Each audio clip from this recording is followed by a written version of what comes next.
Guys, welcome to my channel. আজকে হচ্ছে আমাদের সুন্দরবনে ইলিশ উৎসবের সেকেন্ড ডে।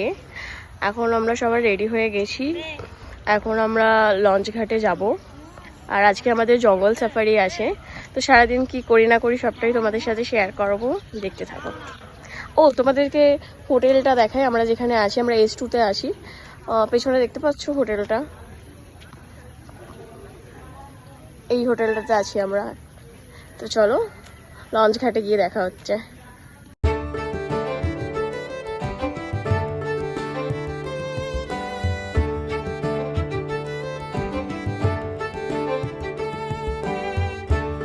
চলে এসেছি লঞ্চ ঘাটে, সেখান থেকে একদিন জার্নি স্টার্ট হবে। এখানে তোমরা দেখতে পাচ্ছ সব বোটগুলো দাঁড়িয়ে আছে, এখান থেকে সবাই জার্নি স্টার্ট করবে একদিন ইলিশ উৎসবের সেকেন্ড ডে।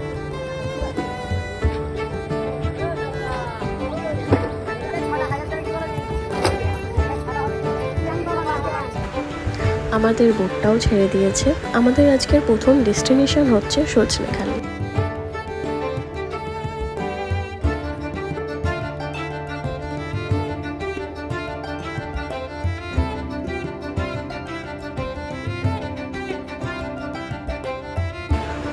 আজকে কিন্তু আমরা সবাই বাঘ দেখার আশাতে রয়েছি। হাতে চলে এসছে আজকের ব্রেকফাস্ট। আজকের ব্রেকফাস্টে ছিল লুচি, ঘুগনি আর একটা করে লাড্ডু। চলে এসছে আমাদের প্রথম ডেস্টিনেশন সজনেখালি। এখন সবাই একে একে বোট থেকে আমরা নামছি বাঘ মামাকে দেখবার জন্য।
এখানে এসে দেখতে পাই একটি কচ্ছপকে।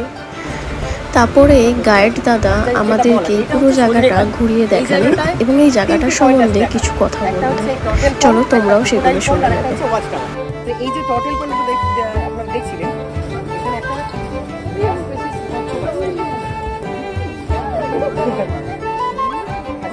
এই পুকুরটাতে একটা মানে রেয়ার স্পেসিসের একটা কচ্ছপ আছে, যেটার নাম হচ্ছে বালিকাটা।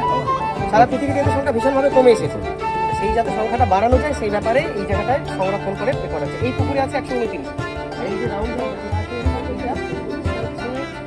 হ্যাচেট বলে এটাকে, কচ্ছপের ব্রিডিং। যাই হোক, এরপরে আমরা ভেতরে যাবো, ক্রোকোডাইল পন্ডে দেখে ওয়াচ টাওয়ার দেখার পরে আমরা বোটে চলে যাবো। সুন্দরবন মানে আমাদের বোট সাফারি।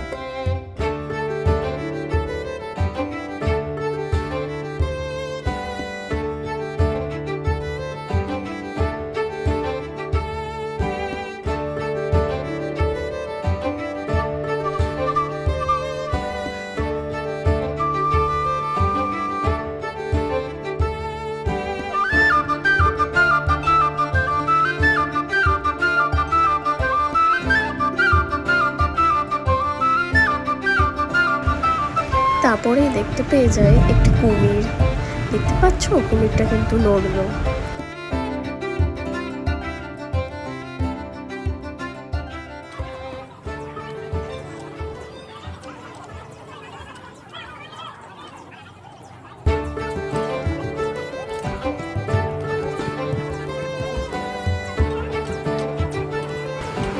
তারপরে এগিয়ে গেলাম ওয়াচ টাওয়ারের দিকে, কিন্তু ওয়াচ টাওয়ারে অল্প একটু উঠেই জানতে পারলাম যে ওপরে তালা মারা আছে, সেখানে ওঠা যাচ্ছে না, আর কিছুই দেখার মতো নাকি নেই, কিছুই দেখা যাচ্ছে না।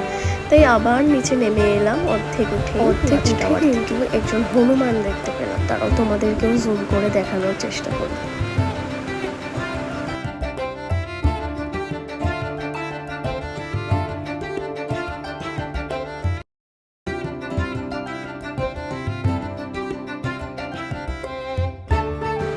এই যে দেখতে পাচ্ছ অর্ধেকটা উঠছি, এখান থেকেই আমাদেরকে নিচে নেমে যেতে হয়েছিল। আর নিচে নেমেই যেটা দেখলাম, বিশাল বড় বড় দুখানা মৌচাকের ঝাঁক। দেখতে পাচ্ছ তোমরাও দেখো, এখানে একটা দেখো আর একটা পাশে। ওয়াচ টাওয়ার থেকে নেমে যখন ফিরে আসছি তখন দেখছি সেই ঢোকার সময় যে কুমিরটাকে দেখলাম সে আবার মুখ হাঁ করে রয়েছে।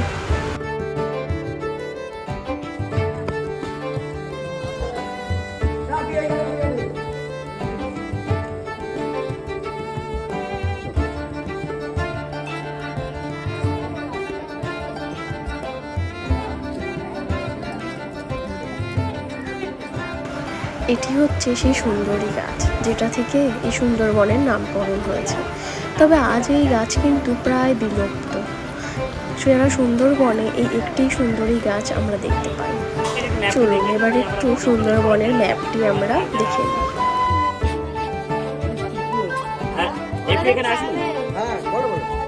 বলছি আমাদের লোকেশনটা এখানে আছে সত্যি। এখান থেকে মূলত টুরিস্টের জার্নি শুরু হয় জঙ্গলের মধ্যে যাওয়ার জন্য। আর এখান থেকে শুরু হয়ে আমরা মোস্টলি এই জায়গাটাতে ঘুরতে পারি। এটা হচ্ছে ওয়াইল্ড লাইফ স্যাংচুয়ারি এরিয়া। তো এর মধ্যে সব জায়গাতে কভার করা যায় না, কয়েকটা স্পটে যাই মাত্র। সন্ধ্যাখালী, সুন্দরখালী, দোবানকে এরকম টাওয়ার পয়েন্ট আছে, সেগুলোতে যাই। ওইগুলো যেতে যেসব ক্যানেলগুলো ইউজ করা দরকার হয় সেটা আমরা করি বা যেতে হবে। এই নেতিদোপানি বলে যে একটা পয়েন্ট, এখান থেকে পুরো জায়গাটা কিন্তু কোর এরিয়া, কাউকে যেতে দেওয়া হয় না। আর এই অংশটাতে যদি যেতে পারেন কয়েকটা স্পটের উপরে দেখে, কিন্তু বেশিরভাগ খ্রিস্টানদের জন্য এটাকে বলা হয় buffer area. Buffer area, sanctuary area, core area এইসবগুলো জঙ্গলের মধ্যেই আছে, কিন্তু টুরিস্টদের মূলত ঘোরার জায়গা হচ্ছে এটা। আর এই যে গ্রিন এলাকা, এই যে এলাকা, এগুলো সব কিন্তু জঙ্গল। বাংলাদেশের ভারতের জঙ্গলের মাঝখান দিয়ে রায়মোহন নদী ডিভাইডেড করেছে। আর যত খাল-খাড়ি দেখতে পাচ্ছেন সব বিহার থেকে উঠে আসা খাড়ি বা ব্যাকওয়াটার। কিন্তু মেন যে নদী বলেন কোনটা, সেটা হচ্ছে হুগলি নদী। আমরা এখানে যখন চলাফেরা করবো তো মনে হবে অনেক বড় বড় নদী, যেমন পঞ্চমখালী জংশন আছে, সেখান দিয়ে আমরা ক্রস করে যাতায়াত করবো। কিন্তু নদীগুলো বিশেষ বড় দেখালেও ম্যাপে দেখুন কত ছোট ছোট। এগুলো কোনো মেন নদীর মধ্যে পড়ে না। মেন নদী হচ্ছে হুগলি নদী, ওটা কলকাতার দিকে যেটা গঙ্গা। আর বাদ বাকি এর মধ্যে ইকোসিস্টেম আছে। ওয়াইল্ড লাইফ কোথায় দেখা যাবে কি যাবে না আমরা কেউ জানি না। সুন্দরবনে আপনার এর আগে ঘুরতে এসেছেন হয়তো, আরও আজকাল আবার এই ঘুরছি আমরা। একটা জিনিস জেনে রাখুন, এখানে এমন একটা সিস্টেম করা আছে, ইকোসিস্টেম, যেখানে আপনি মাথা ঢুকলেও ওয়াইল্ড লাইফ কখন হবে কেউ করতে পারে। হয়ে গেল সামনে ভালো, না হলে কিছু ভালো। সুতরাং আমাদের নর্মাল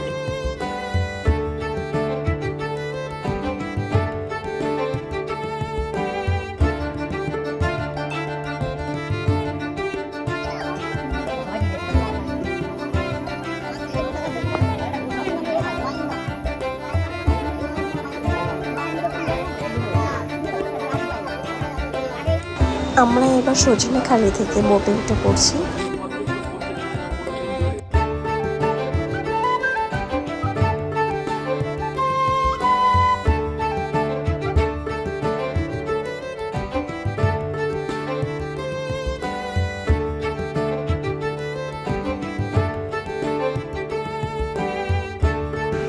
আমরা এখন যেখানে এসেছি জায়গাটার নাম হচ্ছে সুবর্ণখালী। এখানে গেট থেকে ঢুকেই একটি বনদেবীর মন্দির আছে।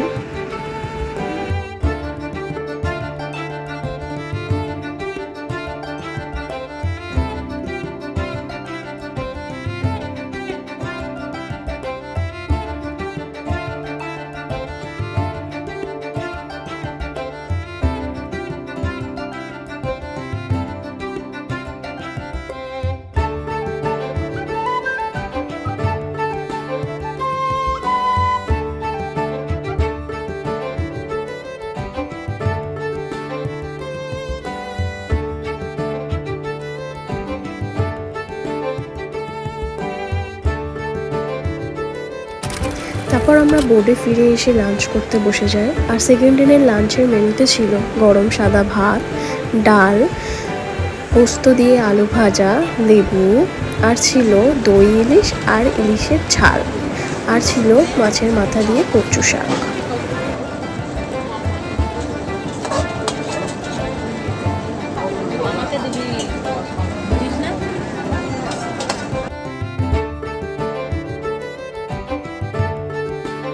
কচু শাক দিয়ে ভাত শেষ না হতে হতেই চলে এসেছিল ইলিশের ঝাল।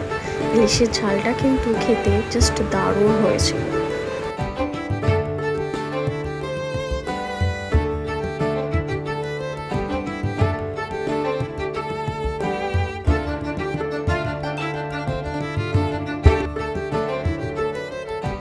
তারপর আমার পাতে চলে এসেছিল একটি লেজা, যেটা আমি একদম খেতে চাই না। ওই জন্য আমি আমার লেজাটা আমার বাবাকে দিয়ে দিলাম, আর বাবার কাছ থেকে আমি একটা দাগার পিস নিয়ে নিলাম।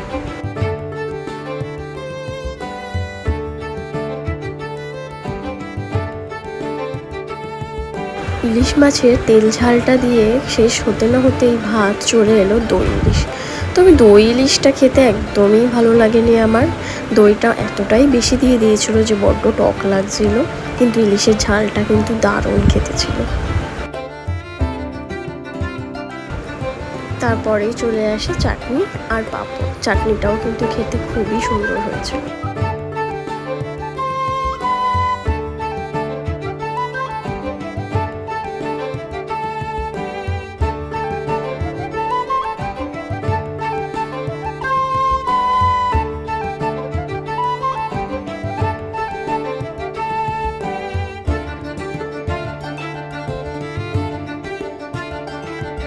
এখন আমরা যে জায়গাটাতে আছি সেটার নাম পঞ্চমুখী।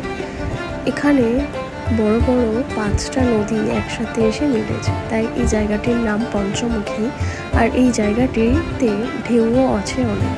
এখন আমরা চলে এসেছি দোবাকি ক্যাম্পে। এখনো অবধি কিন্তু আমরা বাঘ দেখতে পাই, দেখা যাক এখানে দেখতে পাই কিনা।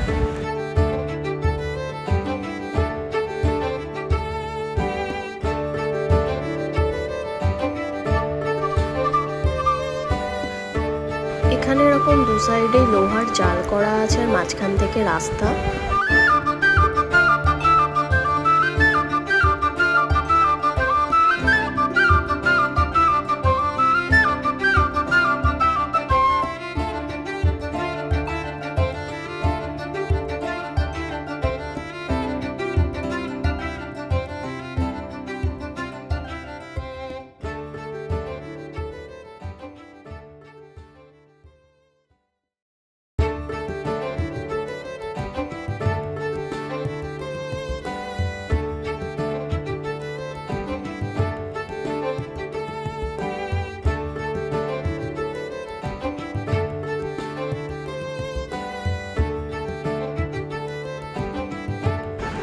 ওয়াচ টাওয়ারে উঠে আমরা কিন্তু 4টে হরিণ আর একটা সারস পাখি দেখতে পেয়েছি।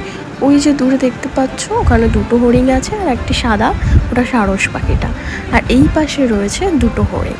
ক্যামেরায় হয়তো অত ভালো বোঝা যাচ্ছে না দূর থেকে, তাও আমি তোমাদের জুম করে দেখাবার চেষ্টা করব। এখন আমরা আবার আমাদের হোটেলের দিকে ফিরে যাব। এখনো অবধি কিন্তু আমরা বাঘ দেখতে পেলাম না, তাই এখনো বাঘ দেখার আশাতে তাকিয়ে আছি, যদি একবার দেখা পেয়ে যায় বাঘ মামার।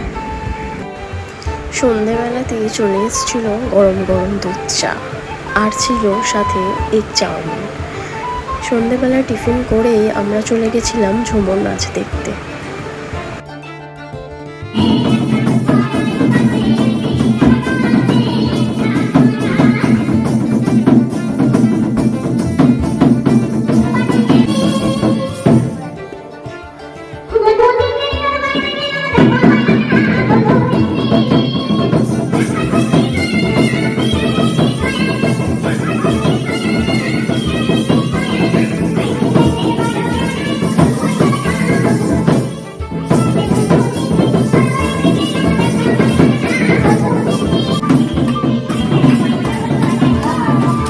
তারপরেই চলে যাই ডিনার করতে। আর সেকেন্ড দিনের ডিনারের মেনুতে ছিল চিলি চিকেন আর ফ্রাইড রাইস। আজকের ভিডিওটা তাহলে এইটুকুই। ভিডিওটা যদি ভালো লেগে থাকে তাহলে লাইক, শেয়ার অ্যান্ড কমেন্ট করতে ভুলবেন না, আর সাবস্ক্রাইব করে দেবেন আমার চ্যানেলটাকে। Bye bye.